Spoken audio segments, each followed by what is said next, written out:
саламатсыздарбы? Бир күндө диета кармабай жана машыгуусуз курсакты жоготууга мүмкүнбү? Албетте мүмкүн.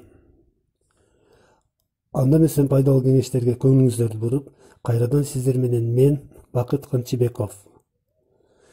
Эгерде чын эле курсакты жоготуп, жеңил жүрүүнү кааласаңыз, төмөнкү 8 кадамдан турган тамактануу эрежесин эч кандай өзгөртүүсүз аткаруу менен натыйжага сөзсүз түрдө жетишсеңиз болот. Анда баштадык. Биринчи кадам.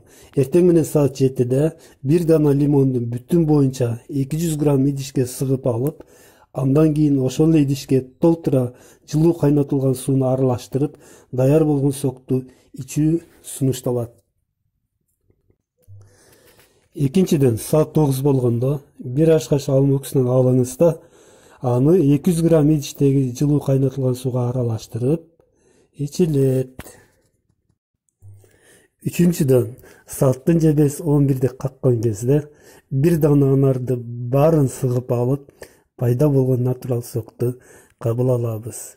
Натурал сокко не жетсин, туурабы? Төртүнчү кадам. Саат 13:00.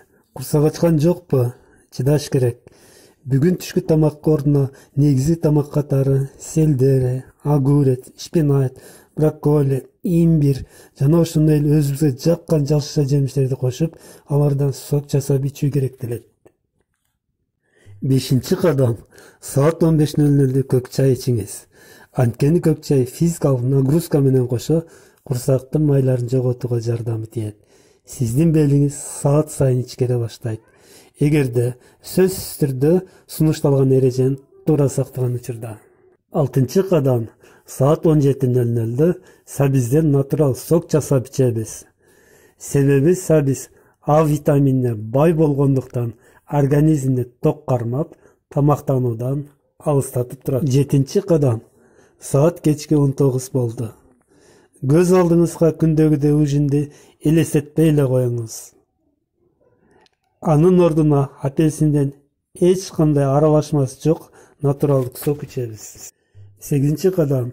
Уктардан 30 мүнөттөн мурда жөн гана 200 грамм жылуу кайнатылган суу ичиңиз.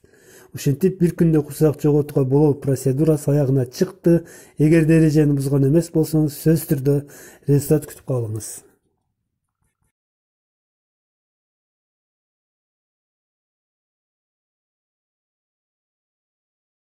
Каналга жазууну унутпадыңыз деп ойлоймун.